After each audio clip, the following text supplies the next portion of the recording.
just a little bit about today. From a coach's standpoint, it could have been worse than it was. You lose Seidenberg, but the rest of the team stays intact. Whether that's good or bad, I don't know. Yeah, I mean, you know what? This isn't an easy time of year for a coach. I mean, you know, you go into the season with expectations of making the playoffs and long playoff runs and championships. That's your goal every year. And you know, in a 1 week span, when you take out, you know, a top 9 forward in Dominic Moore and 2 of your top 4 defensemen in Leopold and Seidenberg, you know, it's not easy from a competitive point of view. But you know, I also understand organizationally, sometimes you have to take a step back to take 2 steps forward, and that's where we're at. You know, I think it's important that people and fans know, you know, that when we make these decisions, the guys that leave aren't necessarily the problem. I think in this case, you know, that needs to be said. I mean, these 2 guys, Leopold and Seidenberg, gave us great service. They were good team guys. They're guys that, for me, you know, represent what we want Florida Panthers to be. You know, they just happen to be marketable from a contractual and a playing point of view, and that's why, unfortunately, they had to go.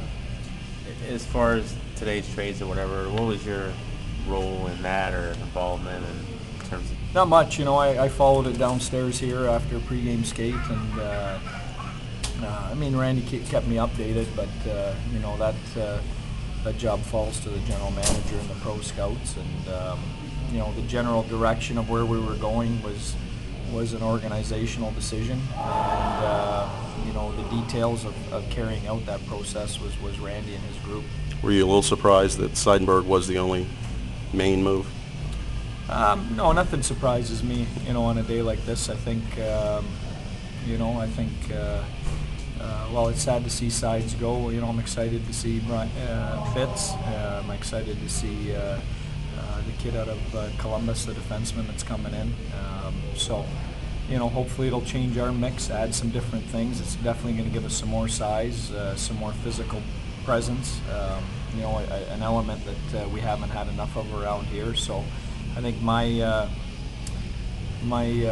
focus turns, you know, not from, you know, what we didn't do today or even the guys leaving. I mean, that's done and gone. It's to the new guys coming in and how they fit, and you know, to our group in there. You know, I just said to them, you know, it's not about who left today.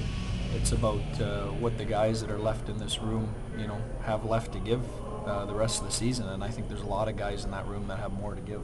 Where do you see Bits fitting in? I mean, of what you know of him, tape you've seen or whatever. Well, I don't know. You know, from what I understand, he and what I know, and from having seen him, he's big, he's competitive, he skates well. You know, that's my kind of player. You know, for me, you know, the sky's the limit for a guy like that. You know, the more of those type of guys, the better, and I'll reward guys like that if they'll play like that every night. You know, with however much they can handle. And I guess you mentioned, like, guys like Garrison and Mathias, you're going to get a chance to see what Ellerby can do. Yeah. Well, they're going to get an opportunity. I mean, we're here to win games, though. This isn't training camp, and it's not tryouts. You know, we're here to win hockey games, and sure, there's some opportunity here, but you know, we're not going to sacrifice wins and losses in order to play kids. That's for preseason and training camp. Thanks. Thank you, Pete.